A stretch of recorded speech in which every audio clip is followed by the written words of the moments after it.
15 eta 13 urteko espetxe zigorra ezarri diete Filipe Mongillo Baionako autobus gidaria hil zuten bi gaztei. Mongillo familia ez dago pozik, bizitza osorako zigorra espero zutela esan dute eta defentsen abokatuek ordea erran dute zigor orekatua dela. Xehetasun guztiak eskainiko dizkizuegu gure saioan arratsaldeon ikusentzuleok eta gaurkoan itsasura ere joanen gira Nigerreko bitxi saltzaile baten historia kontatuko dizuegu.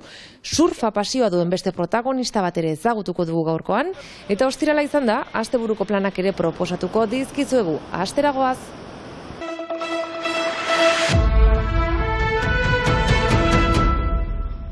Hamabortz eta 13 urteko presondegi zigorra eman diete Filipe Mongillo Baionako autobus gidaria hil zuten bi gizoneri. Gidariaren kontrako erasoa 2008ko uztailan izan zen Baionan, egun batzuk geroago ospitalean hil zen eta heriotzak uholde ikaragarria sortu zuen. Epaia jakitean, biktimaren alarguna haserre agertu da, bere ustez, 15 eta 13 urte ez dira aski, justizia eredugarria nahi baizuten, iduritzen zaio biktimak ez direla entzunak izan. 25 urteko bi akusatu eta kondenatuen abokatek diote ez dutela elegiterik aurkeztuko, 10 eguneko epea dute hortarako.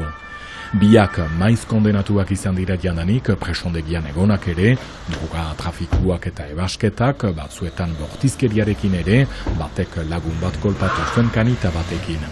Azken 3 urte hauetan, presondegian ere tirabira frango astapenetik, sexu eraso bat ere baten kasuan, uizen manaik aitortu dun Filipe Mongillori arek eman ziola azken kolpea, bere hitzetan gidaria sizitzaion irainak erraten.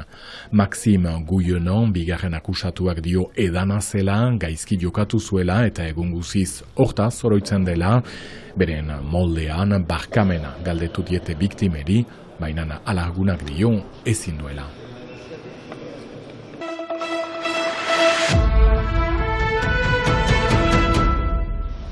Biarritzeko hondartza handian izaten da egunero Jean-Luc Matxare, lastozko zapel handia buruan eta kamera eskuetan. Tous les jours, je suis là avec l'appareil à faire des photos.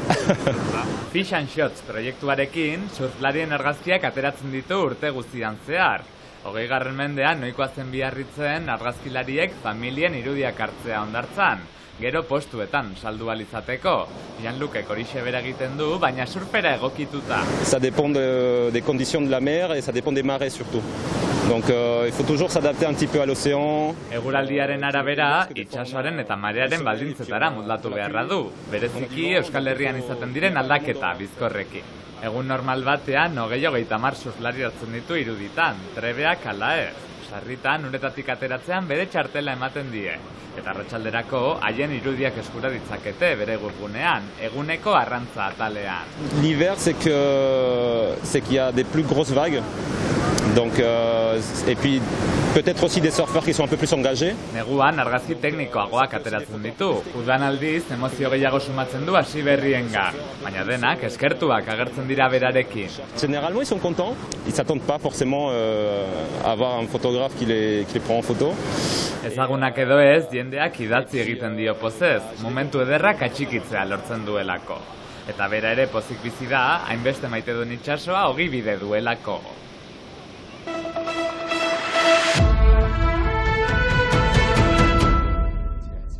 Siliman Haidara duela 21 urte iritsi zen lehen aldiz Euskal Herrira, itsasura. Eta ordutik urtero etortzen da gurera. Autobus bidaia batean ezagutu zituen bi gazte frantses izan ziren bere abenturaren jatorria.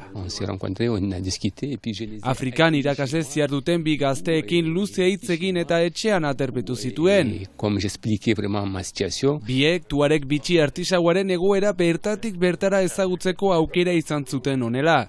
Agadez herrikoa, Nigerren 30 artisauek osatzen duten kooperatiba bateko kide da, bitxiak eskuz ekoizten dituztenak. Depuis qu'on a eu des soucis de la rébellion. 1980ko hamarkadan izandako tuaregen matxinadak turismoak guzti zapuztu zuen, eta ordutik salmentak ia ezerezean geratu ziren. Aujourd'hui de ne plus voir personne qui vienne, ça fait mal. Azken 3 hamarkadetan turismoa desagertu izanak eroslerik gabe utzi ditu sorterrian, eta ondorioz, Frantziar estatuan egiten dituen salmentak dira gaur egun beraien sustengu. Salbat itxasuarra Burkina Fason egontze lanean eta autobuseko 2 gazteak bere lagunak ziren. Hauen eskutik izan zuen Silimanen egoeraren berri, eta bere bitartez etorri zen duela 21 urte Euskal Herrira, eta orduan egoera txarra bazen, egun ez da hobea. Jihadistengatik dena blokatua da, bere komerzioa ere ondorioz, eta orduan guk egiten aldugun gauza hori, da hemen lagundu, simpleki, barakigu gainera kalitatezko gauza egiten dituela, barakigu ere laguntzen aldugula simpleki zuzenki jendea, barakigu hori maiten dugun dirua direktukiango jenderi joaiten dela ez dela galtzen zekinun. Hau dena ikusita, saiatzen gira hemen laguntzen, hemen komerzio batzu bere bitxiak eta saltzen dituzte, eta gero lagun antolatzen ditugu salmenta batzola, azokak ere egiten ditugu. Belarritako, Eraztun, Lepokoak, belaunaldi transmititzen den ezagutza da, iragana eta oraina lotuz, eta bidaia hauengatik ez balit, desagertuko litzatekeena, baina katea eten ez dadin, etorkizunean. On espère bien. Egonkortasuna eta bisitariak itzultzea nahiko luke, eta espero du. Berriz ere bidaiari eta lagunak etxean aterpetzen hasteko. Ikus-entzuleok ostirala da, eta beraz, asteburuko planak proposatuko dizkizuegu lehen plana Aitor Zabaletaren eskutik, bertxotan nagian proposamena edo? Agian ez, proposamena eta seguru gainera Silabaren 3. edizio hasiko bai da asteburu honetan, gaur arratsaldean osatzen, bihar 2. saioa Urruñan, 2 saioak arratsaldeko 7etan, eta gogoratu Silabaren taldekako modalitateu sortu zen olabait, gazteenei holtzarako pausori ematen laguntzeko eta ausartzeko ere txapelketaren seriotasun hortan aritzeko, baina ez bakarrik taldeka, eta bueno, aurten emaitza hor dago, ez? 38 bertsolari arituko dira, 9 taldeetan, orotara 11 saio izango ditugu, eta esan bezala gaur osatzen hasi, eta azaroaren 18an bukatuko da Aierran. Eta zein izango dira txapelketa astearen arduradunak gaur arratsaldean? Tartean bertsolari handiak ere bai, Hortzi doat izango bai dugu Irantzu Alabarekin batera eta Naia Saskorekin, eta parean xiberotar bat, Aetz Etxart, Beñat Larroi, Xan Alkat eta Leire Kasamaiu.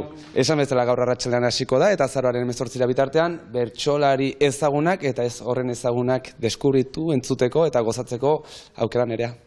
Mila esker Aitor, urrengo plana Aitorren eskutik, ere, sagartzazu kasu honetan, zuk Maulera eramango gaituzu, ez da? Bai, atzaipatzen genuen, Hitz Festivalaren 2. edizio hasiko dela gaur Zuberoko hiriburuan, musika urbanoren topagune izango da, eta besteak beste musika estilo ugari eta talde desberdinak izango dira. Ludwig von 88 talde famatua adibidez, rock punk talde famatua izango dute, gaur rasi ez, eta bihar izango da kontzertu hori. Eta bihar ere bai, Izpegiko besteen lehen edizioa izango da, Izpegiko bestek lehen aldia dute, bai Gorri eta Baztan artean antolatu dituzte, eta bertan hainbat egun osoko gitaragua antolatu dute, Mugaroren gainetik Euskal Herria bakarra dela aldarrikatzeko. Eta gitaragu horretan mendi martxa izango da goizean, Bazkari herrikoia, elektrotxarangak eta kontzertuak, Tok, Mirua eta DJ Euskuluzen eskutik. Mila esker, eta amaitzeko galdu ezineko beste hitzordu bat, Mintzalasai Festivala, aste guztian zehar, Baionan eta Biarritzen egiten ari diren festivala, Euskara sustatzeko xedez, 12. edizioa, astean zehar 11 ekitaldi izan dira, eta asteburuan, festarako tenore abistan dena. Gaur gauean, Baionan luze edo motz, bakarrizketa izanen da Patxaplazan, bihar Kalostrapen Mikel Urdangarinen kontzertua, baina itzinetik, bihar egun osoan zehar Glis eguna eskak antolatuta, Lerra Kirolak euskaraz sustatzeko, eta igandean Marion Lakuan Biarritzen egun osoko besta irakurketa musikatuak, Kiribilen eskutik, Maite Derrikusgarria, Joaldunak, Beabe Kantuz, Bazkari Alaitua, Pontx Paiazoa, Maritzuli konpainiaren dantza ikusgarria, musikoak eta Frikunen kontzertua. Eta beraz ikusentzuleok, kasu hontan Frikunen musikarekin amaituko dugu, asteburu ona pasa!